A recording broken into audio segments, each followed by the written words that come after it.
threw out my cheating husband after he brought home the secret love child he had with his dead mistress. Now his mom calls me the villain.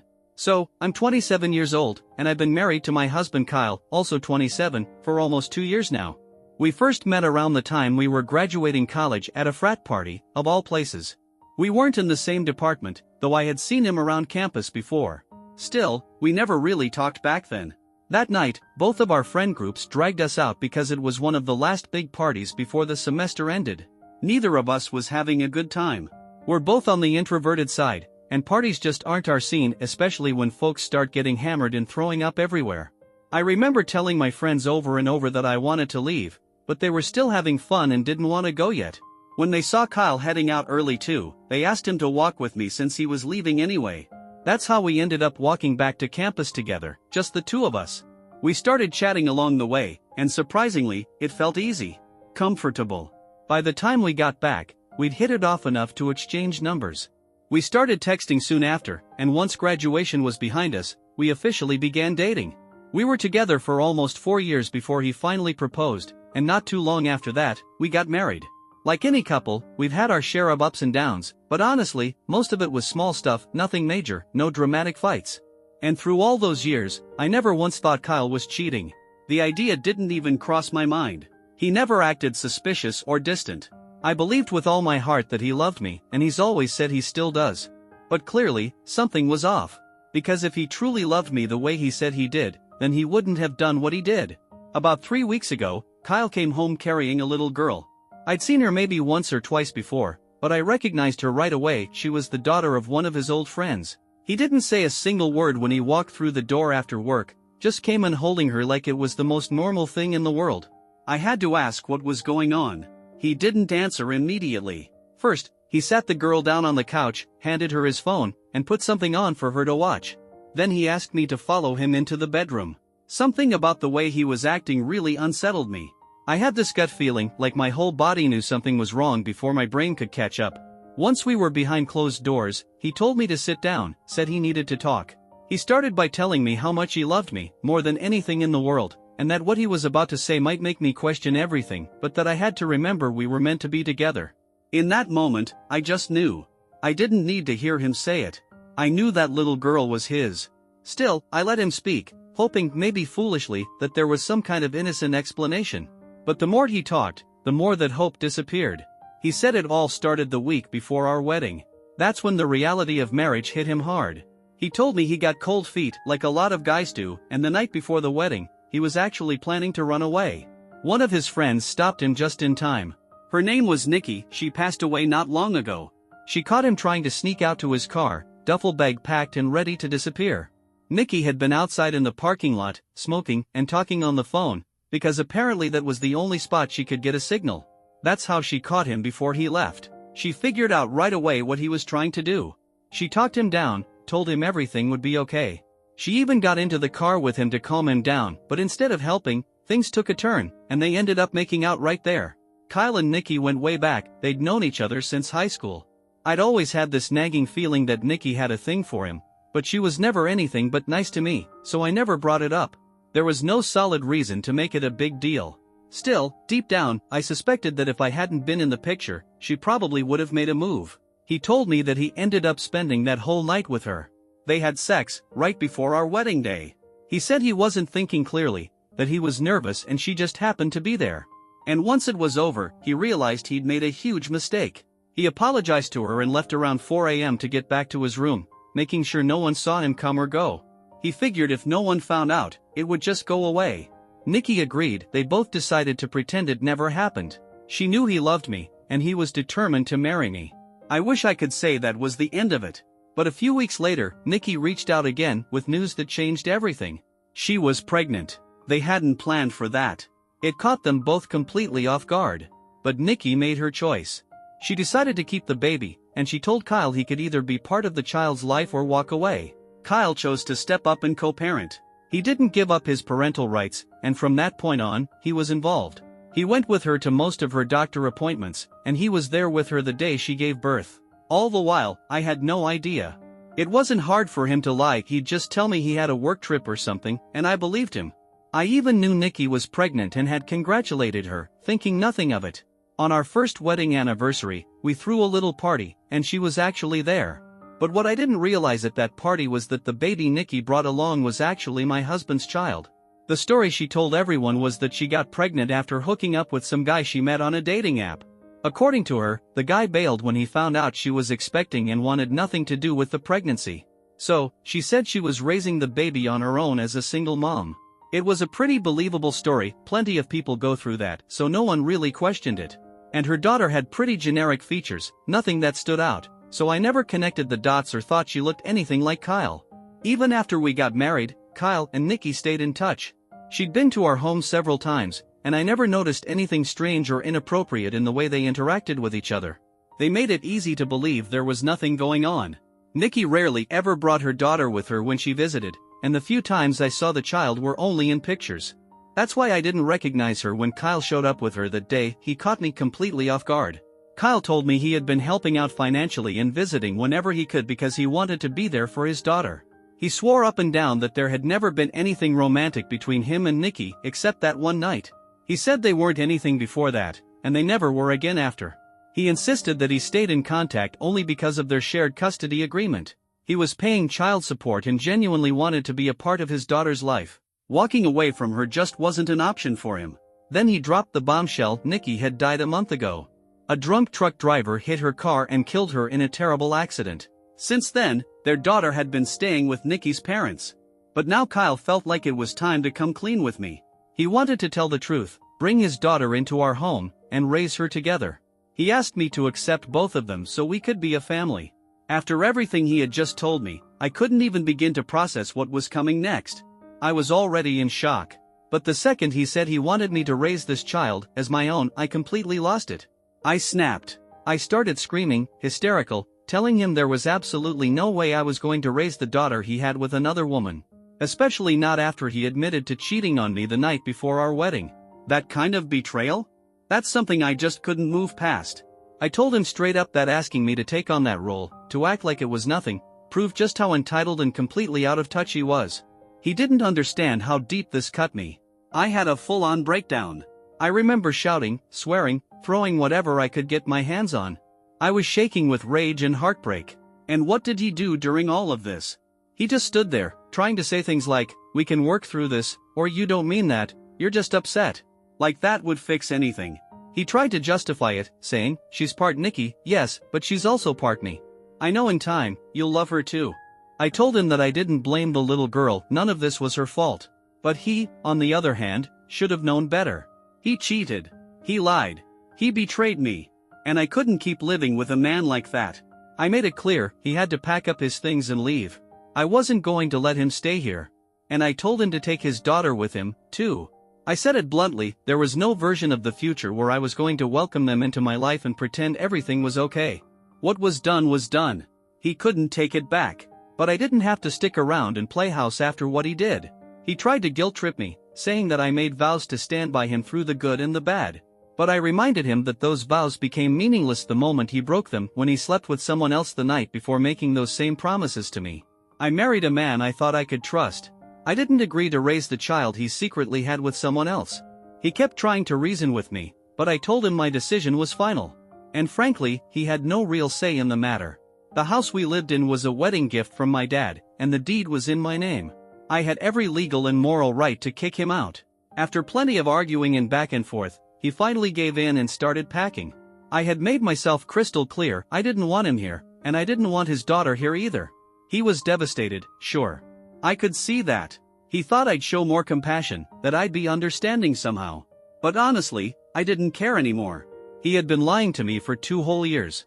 If Nikki hadn't died, I doubt he would have told me the truth at all.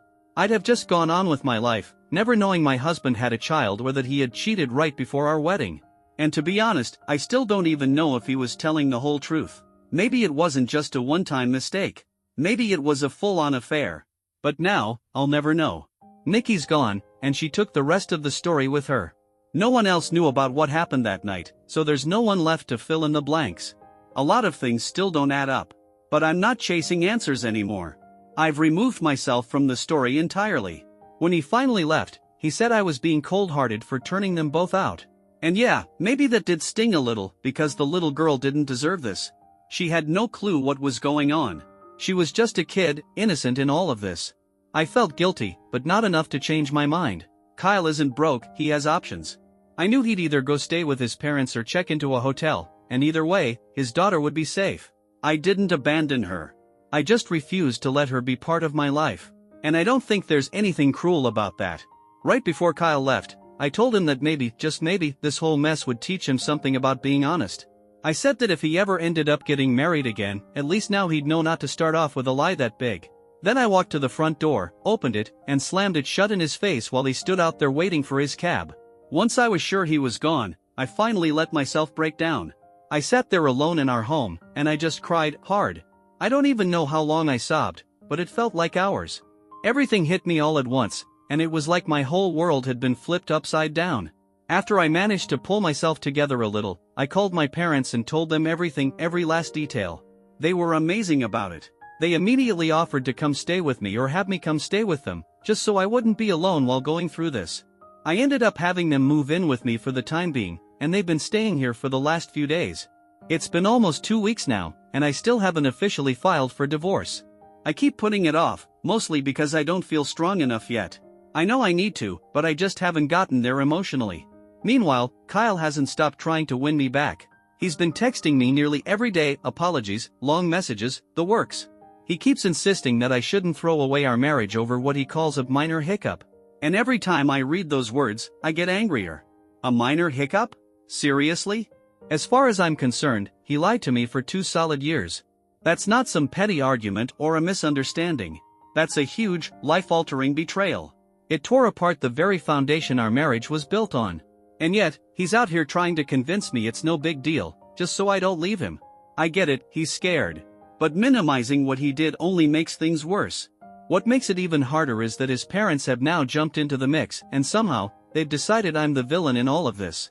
A couple days ago, they sent me a long, passive-aggressive email where they basically blamed me for everything. They called me selfish, cold-hearted, said I was overreacting.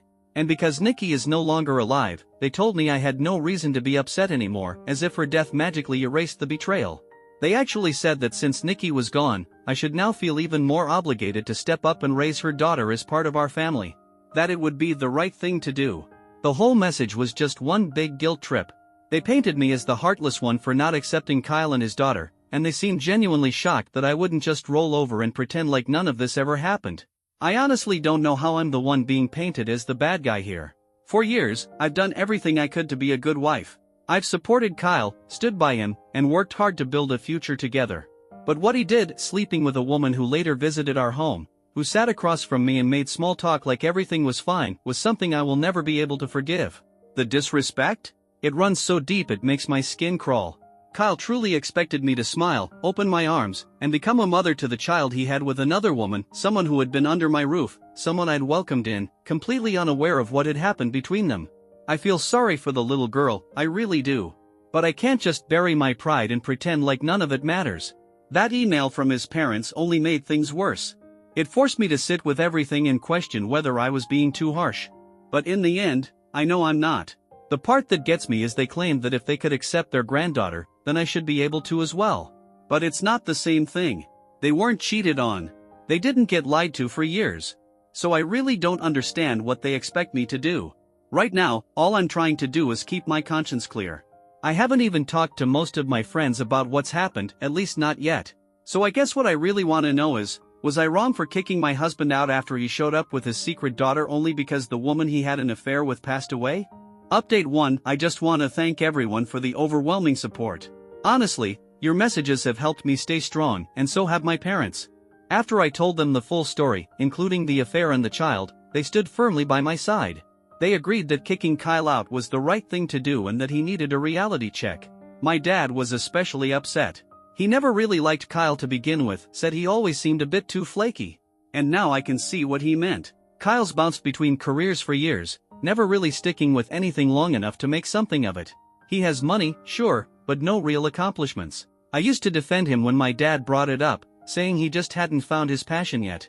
Turns out, my dad saw the truth way before I did. My parents have started helping me look for a good divorce attorney. And honestly, I think it's time. There's no point dragging this out anymore. Kyle can keep apologizing all he wants, but that doesn't mean I'm obligated to forgive him. Some betrayals just leave scars too deep to heal. And no matter how hard you try, sometimes things just can't be fixed. Update 2. It's been 2 weeks since my last update, and 4 days ago, I finally filed for divorce. My dad found me one of the best attorneys in town, and I'm beyond grateful. The odds are in my favor, legally speaking, especially considering what Kyle did. Even if he somehow finds a top-tier lawyer, he still cheated, and that's a hard fact to argue against. Anyway, this morning Kyle was served with the divorce papers. And let me tell you, he did not take it well. Ever since I kicked him out, he's been trying to text and call me non-stop, begging me to reconsider. But today, I think it really sank in that I'm not coming back. And instead of accepting it with dignity, he decided to cause a scene right outside my house. I'm guessing Kyle's been staying with his parents ever since I kicked him out. That's the only explanation that makes sense. Because when he showed up in front of my house today, his daughter wasn't with him, and thank God for that. No child should ever have to witness the kind of chaos that went down next. He stood there in the street and just started screaming at me, calling me all sorts of names. Said I was the worst thing that ever happened to him. That he regretted marrying me at all. Then he went a step further and shouted that he should have married Nikki instead, that he should have called off our wedding right after sleeping with her. And if that wasn't enough, he had the audacity to blame me for Nikki's death. I stood there stunned as he ranted that if I hadn't been in the picture, he and Nikki would have been together, and maybe then she'd still be alive. That their daughter would still have a mother. As if I had anything to do with the accident. As far as I know, a drunk truck driver hit her car. I wasn't involved in any of it. So for him to throw something like that at me, it was deranged. It was clear to me that he was having some kind of mental breakdown, and I didn't want to engage with that kind of energy. Instead, I called the cops. And while I was on the phone, a few neighbors started coming outside, probably wondering what all the yelling was about. Some of them know us, and they could recognize Kyle's voice, so naturally, they started asking questions. The whole thing was turning into a scene. The police showed up within 15 minutes. They saw that Kyle had crossed into my front yard and stepped into the garden, which technically meant he was trespassing. They escorted him off the property.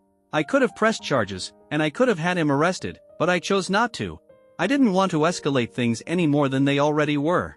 I figured his parents would only add more drama if I went that far, and honestly, it just didn't feel worth it. The cops gave him a warning and let him go. And he did look ashamed, at least a little, while he walked away. The whole day just felt surreal, like something out of a nightmare I couldn't wake up from. I just want it all to be over. I really hope he doesn't try pulling stunts like this once the divorce proceedings begin, because it's already emotionally exhausting. I don't need any more chaos added to my plate. Update 3. Today, I finally went public with the news of my divorce. I posted about it on social media. A few friends had been asking lately about me and Kyle, wondering why we hadn't posted together in a long time. Apart from my parents and his, no one really knew what was going on, and I felt like it was time to tell people. I didn't go into details, just said that we were getting divorced. I figured it would be awkward in the long run if I didn't acknowledge it. And honestly, I'm so glad I made that post, because it changed everything. After I shared the update, Nikki's parents reached out to me. They messaged me using Nikki's old phone, which honestly sent chills down my spine at first. Seeing her name pop up like that felt so eerie. But it wasn't her, it was her parents. And what they had to say completely shattered what little trust one had left in Kyle. They told me that Kyle had lied. The story he gave me, that he only slept with Nikki once, the night before our wedding, and that it was a mistake they never repeated, was total garbage. According to them, Kyle and Nikki had been having an ongoing affair all the way up until the day Nikki died. He was still visiting her every other weekend. He even took her on weekend trips a couple times over the last 2 years. They told me Nikki had been deeply in love with him, and he always claimed to love her too. He promised her over and over again that he'd leave me. But he never did. Turns out, Nikki's parents had been checking my social media regularly after she passed, waiting to see if I'd announce anything about a divorce. They didn't want to interfere, but once they saw my post, they felt it was finally okay to tell me the truth. And thank God they did. Because if they hadn't, I might have gone the rest of my life believing Kyle's version of events. It makes me sick to realize he was fully prepared to exploit Nikki's death to use the fact that she couldn't defend herself as a way to manipulate me into staying. He wanted to control the story, spin it in his favor. I asked Nikki's parents if they'd be willing to testify if it came to that, and without hesitation, they said yes. They told me they had always disapproved of Kyle, especially because he was cheating on me the entire time. They said if he had been honest and broken off the wedding when he realized he had feelings for Nikki, that might have been hard, but at least it would have been honest. But no. He wanted to keep both of us. He couldn't bear the idea of looking bad to other people, so he strung both of us along. They said Nikki suffered through that pregnancy, crying constantly, desperate for a future with a man who was never going to leave his wife. She kept believing his empty promises. Just a week before her accident, he told her yet again that he was going to leave me soon. But we both know now those were just lies. It disgusts me to think he might actually feel relieved now that he doesn't have to follow through. That Nikki's gone, and with her, the truth might have died too, if not for her parents. The only reason he even came clean to me at all was because they threatened to tell me if he didn't. He is, without a doubt, the most manipulative, cowardly man I have ever known. And I'm not going to let him walk away from this without consequence. I've already told my lawyer everything. Every new piece of information Nikki's parents shared is now in his hands. And he thinks it's going to make a big difference in court. So now we wait and see. All I know is this. Kyle doesn't deserve me. He doesn't deserve Nikki. He doesn't deserve anyone. I can't even imagine a woman terrible enough to deserve him. And though Nikki was part of the affair, I feel nothing but sadness for her now. She clearly loved him. She truly believed in his promises. And in the end, she suffered for it. She didn't deserve that pain. None of us did. But I'm done playing the fool. I'm going to make sure this divorce shows him exactly what he threw away.